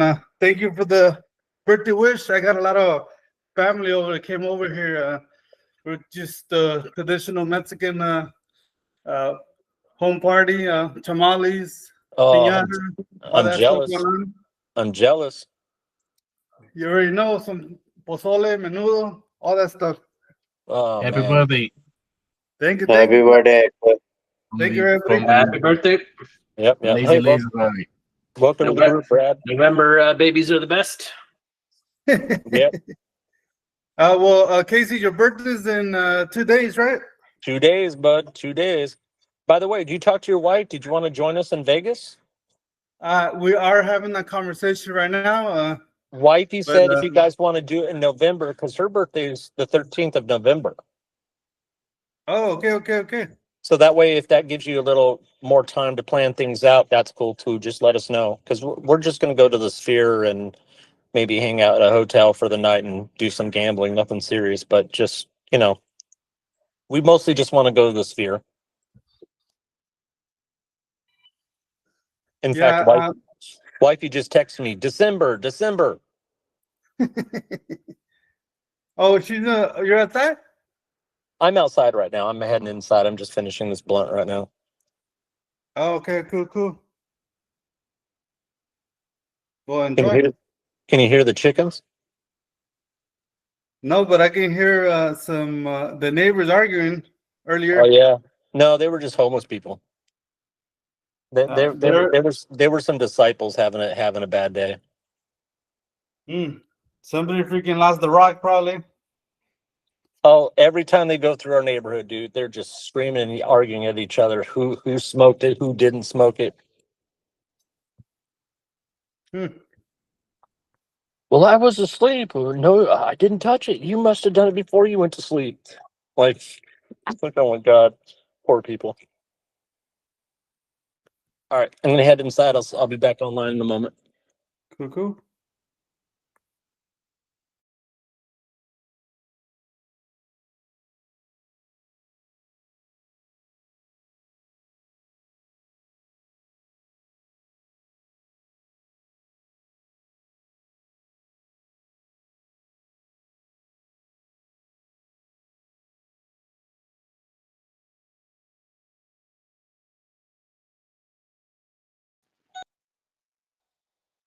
Hey Hector, what's going on with the contest? When is the due date? Hey, jumpers, how's it going? Yeah, so right now, just yesterday, I have purchased the domain and setting up the hosting. So we're kind of like in step one. I'm gonna be recording kind of like, I don't know, I didn't think about this, but maybe some person that has never actually even bought a domain or set up hosting, maybe if that should be recorded as well. But we're basically on our first video right now on just setting up the template for the WordPress site that we're going to be using.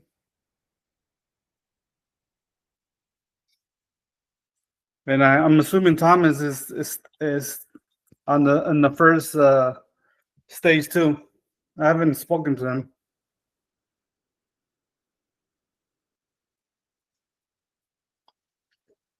I think Casey posted what was it, like a Black Friday deal with Hostinger? Is that where you host or no? Yeah, we're using Hostinger, and so far no problems with them. And it's cheap. It's cheap. Oh yeah, can't go wrong. Have you Jumpers? Have you set up the new site yet or no? I know you were working on thinking it. about. Yeah, I've been working on it this week. Now that our season's kind of over, so yeah, that should be launching soon. But yeah, that's been in the works. It's just I wear a lot of hats in my Yeah, for personal sure. business, so I between family time and agency time, it's kind of I get limited, it. but 100%. Even just investing an hour or two a day can get you there. Just keep at it, and hopefully by the end of the year it happens at that rate. Yep. yeah, coffee at 10 p.m. last 2 nights. Get a couple more hours in. Well, Sounds look like at you've been Hector catching and I. some of Casey's bull nuggets. Hector and I are quite off and on till 1, 2, 3, sometimes 4 o'clock in the morning. Yeah, I see you guys doing the secret Sunday night recordings at like 12 a.m. Yeah. Well, we get motivated, we get moving. We just like it's a new conversation point. At least with like Hector and the people that are here all the time, you'd be surprised. So I have a type of memory recall. It's not photographic memory, but you can bring up almost any subject matter, and I probably have knowledge on it. If not, I know where to get the knowledge. And so every once in a while, someone will have a question like, "Oh, I got like 50 patents for that. Let me throw something together, and we'll listen to it."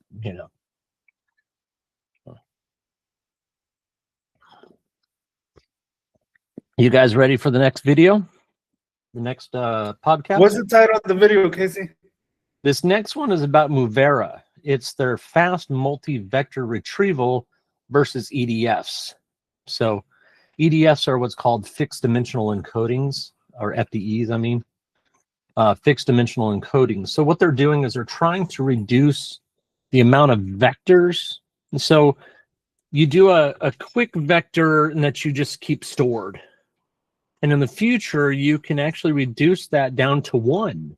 Instead of like 760 or 3,000 dimensions, you can actually reduce it to 1. Does this match? Yes or no? And so it's kind of a new technology. And this is one of Google's new research pieces.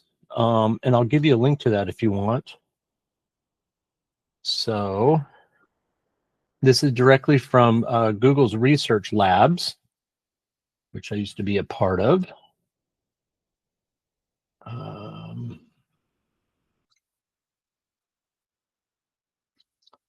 And so here's the official link from their research labs.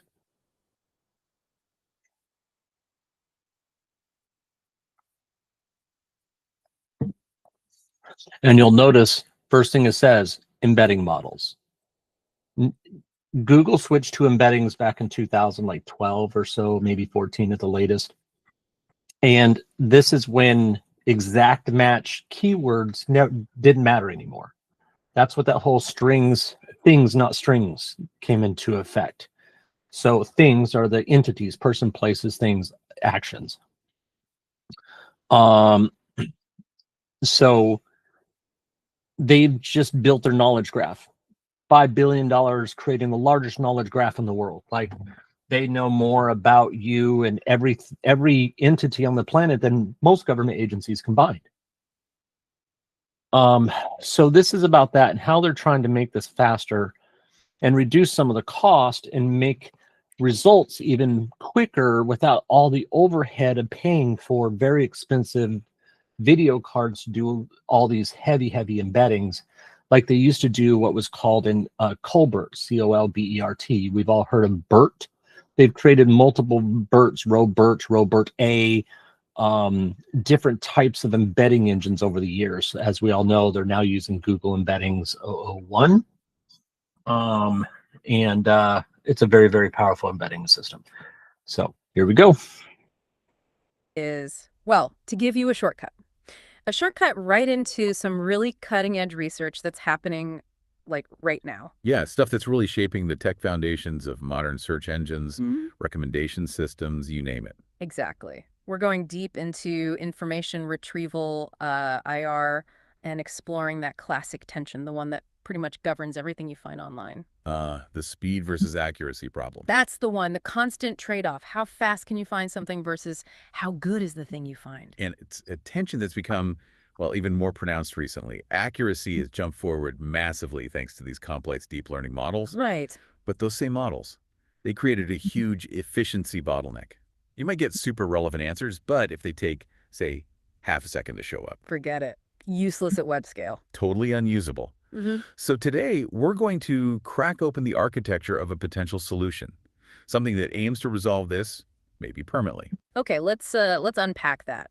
We're talking about this shift, right? From simple vectors to complex ones. For years, IR systems relied on embeddings, transforming data like your search query or a whole document into a single mathematical vector, the single vector approach, or SV. Which was fast. That was the key advantage. Fast, but maybe a bit limited. Lacked nuance. Definitely. And that's where today's focus comes in. Our sources introduce a state-of-the-art algorithm designed to use the accurate, complex approach. The multi-vector stuff. Exactly. But crucially, with the speed of the simpler single-vector approach. Okay, I'm intrigued. What's it called? It's called MUV-ERA. That stands for Multi-Vector Retrieval Algorithm. MUV-ERA. Got it. And the core idea we're chasing, the secret sauce here, is MUV-ERA's architectural trick. It's a concept called fixed dimensional encodings, FDEs for short. FDEs. Okay, so if you listening are involved in building systems needing fast contextual search, maybe e-commerce, internal knowledge bases, or even those RG systems for LLMs. Retrieval augmented generation, yeah. Very relevant there. Then understanding these FDEs is probably pretty essential. Absolutely critical. And just to set the stage, to show how big a deal this is, let's hit them with the headline result. Let's do it. When they tested MUV against Plaid was the previous best-in-class multi-vector system. Okay. MUV achieved, on average, 10% higher recall, so better accuracy. Nice. And wait for it, 90% lower latency. Whoa. Okay, 90%. 90. NINETY. That's not an incremental improvement. That's a different class of performance altogether. It really is. It's the difference between a system groaning under load and one that just breezes through hundreds of millions of queries. A fundamental capacity change. Okay, so let's dig in. Why did that massive bottleneck even exist before MUV came along? Right, so as we touched on, information retrieval is basically finding the right stuff from a huge pile of stuff based on a query. Simple concept, incredibly complex execution, like asking how tall is Mount Everest, or something more nuanced like best methods for deep sea mapping. And the system has to translate that natural language into something searchable. Which is where those neural embeddings came in. Decades ago now, really. Yeah. The single vector SV embedding approach was the breakthrough. Taking every item, query, document, image maybe, and squishing it down into one single high-dimensional vector, a string of numbers representing the meaning. All the meaning compressed. And this compression did something clever. It made similarity geometric, right? If two vectors are close together in that high-dimensional space. Their meanings are similar. The concepts they represent are related. And because it's geometric, you can measure similarity with a simple math function. The inner product, or dot product, as many people visualize it, super simple. And that simplicity allows for really efficient retrieval algorithms, like maximum inner product search, MIPS. So understand there's different things you'll hear me talk about. There's different mathematical calculations, and I'll share a link with that. Give me a moment.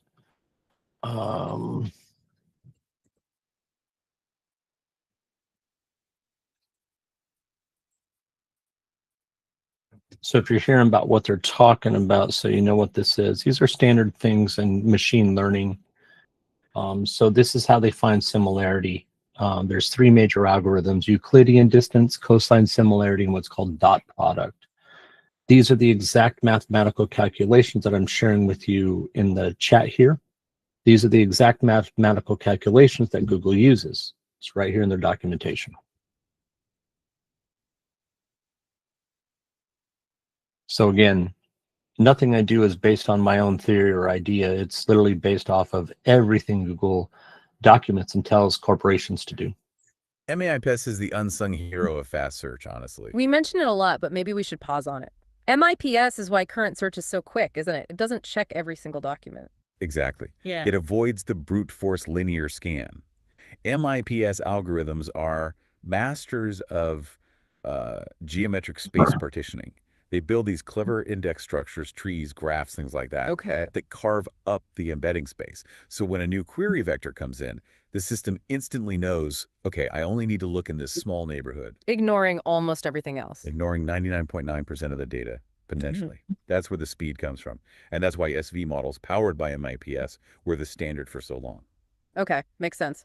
So if SB models were so fast and efficient, why bother changing? Why introduce the complexity of multi-vector MV models? Well, it comes back to that compression. Speed has a cost. You lose detail. You lose a lot of detail. Think about summarizing a whole book like Moby Dick in just one sentence. You'd get the gist, guy hunts whale, but lose everything else. Exactly. All the nuance.